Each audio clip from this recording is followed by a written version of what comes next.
I'm not starting that video over. I hit the button. So we're just going to have to do a part 1 and a part 2 to this because I'm not doing that again. It's late and I'm tired. But where we left off was the judge not letting her alibi witness in. And she was like, well, we need to point the finger at somebody else. If she won't allow the fact that he had an alibi in, then we need to find another route to this. So they asked him, they said, look, did somebody else do this crime? Or do you suspect you have anybody else? And he said, yeah, I told the police about this dude that I used to get high with who, he had been hassling my mom, and, he went to jail for a robbery like 2 months after my mother got killed. But the police never pursued it.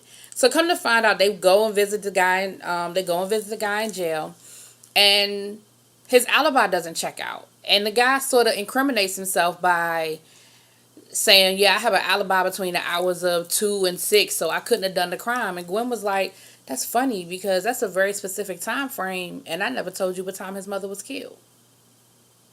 So that sort of gives you the impression that, that's sort of like a busted thing. But the judge wouldn't allow that in either. So, Gwen is like, we're going to lose. And we find out part of the reason why Gwen has money problems is because, in the first episode, her dad was saying how he pays her bills and stuff like that. Well, part of the reason why Gwen has money problems is because she's some people are, they eat when they get stressed out or when they get, upset or something like that. She shops. So her roommate, she lives with Tracy. Her and Tracy live together. Tracy's the white girl. And Tracy comes home and sees her shopping, and Tracy's like, yo, no, we can't do this. Like, you already broke. You behind on the bills now. You need to stop this. You're going to have to figure out another way to cope with when shit gets stressful, because you can't keep doing this. And that's when she tells the story about Frank. No, that's not when she tells the story. I'm sorry. That's when they talk about Frank. She told the story about Frank to Bennett when he took her out boxing to try to relieve her stress. And that's when she told the story about Frank and how he's sort of like the one that got away and he's the one that haunts her. And so Tracy was talking to her, and Tracy was like, you can't keep letting this get you in this place. Well, why they have this conversation? The lights get cut off. So, the whole Bennett Gwen thing doesn't really play out a lot in this episode. You see him shadowing her. You see him gaining a great deal of respect for her in the courtroom, and you see her being Gwen. I mean, the more we get to know her, we know her antics. She's going to talk back to the judge. She's going to get smart with the judge. You know what I mean? Like, so she does that. But a couple of important things happened towards the end of the episode. So when they felt like their back was against the wall and they were going to lose the case and they had no chance of winning, Tracy does something real shady.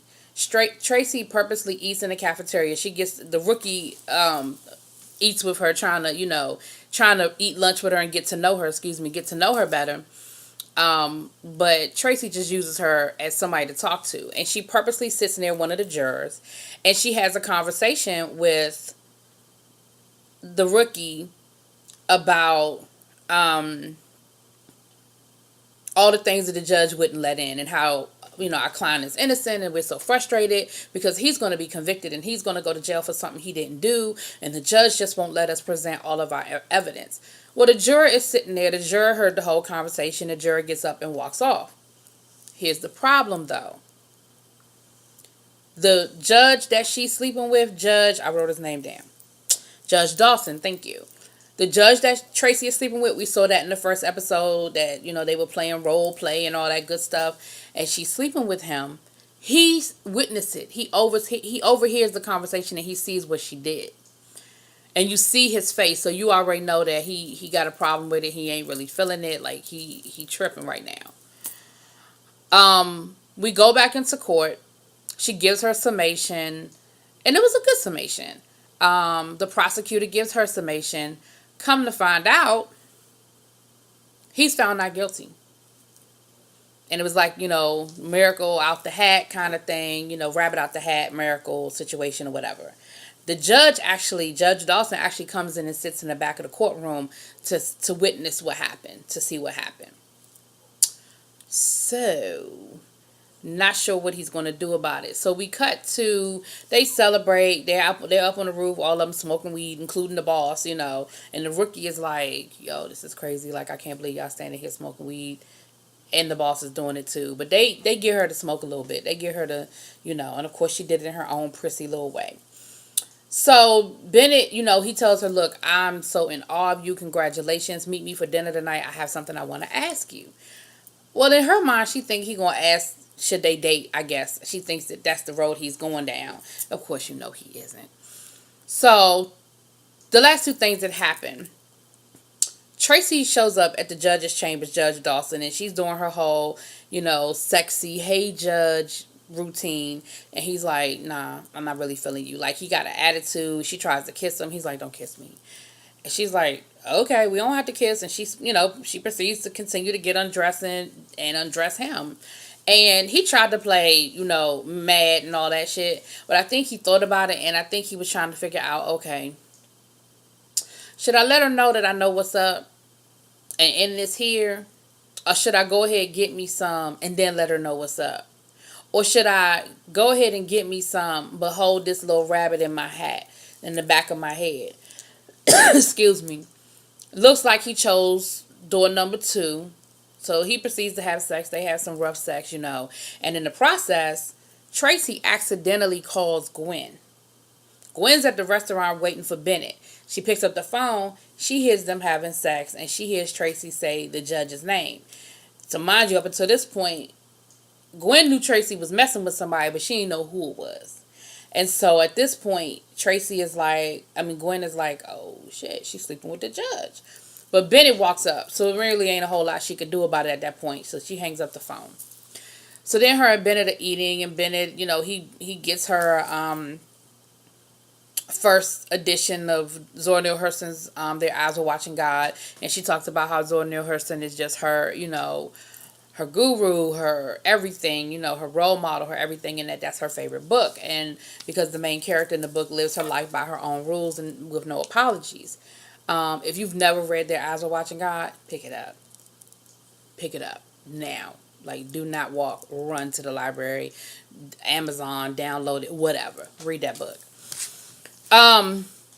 So they're talking or whatever, and of course, the more and more they talk, I felt like they were kind of vibing. I knew he wasn't going to ask her to be his boyfriend or whatever. I mean, girlfriend. But I thought they were kind of vibing. Well, he asked her, what he wanted from her is he wants to make her the main character in his new book. He wants to base the new character on her, like how she handles herself in court, how she is unorthodox, how she's like a no holds barred, doesn't hold her tongue kind of person.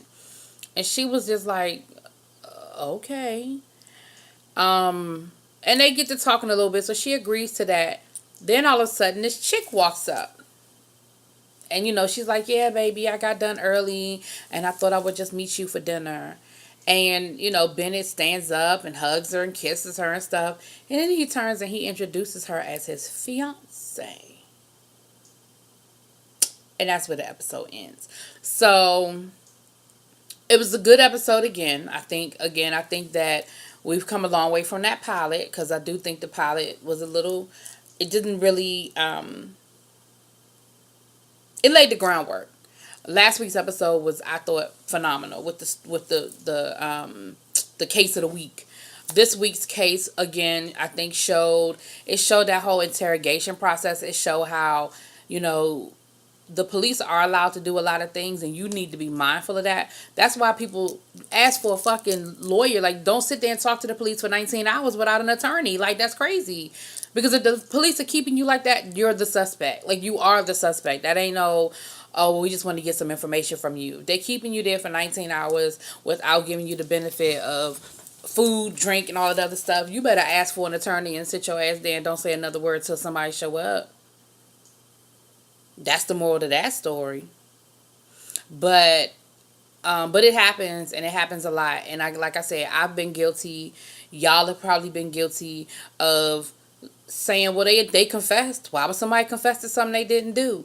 But when you see or understand the full scope of how this stuff goes down. You understand that sometimes people do it not because they're guilty, but just out of desperation and just being tired and being, run down. Um, and what they ultimately told this guy was, look, they're gonna give you the death penalty, but if you just go ahead and confess, then we're gonna take that off the table, and you can leave, you can get out of this room. And he fell for it, but he did get off. He was found not guilty, so lucky for him. It was his lucky day. Um, but in the previews for next week, that story ain't over, and you're gonna see what some shit starts to come down on Tracy. So anyway, that was the episode. I liked it. I give it a thumbs up, and I will see y'all tomorrow night for Drag Race.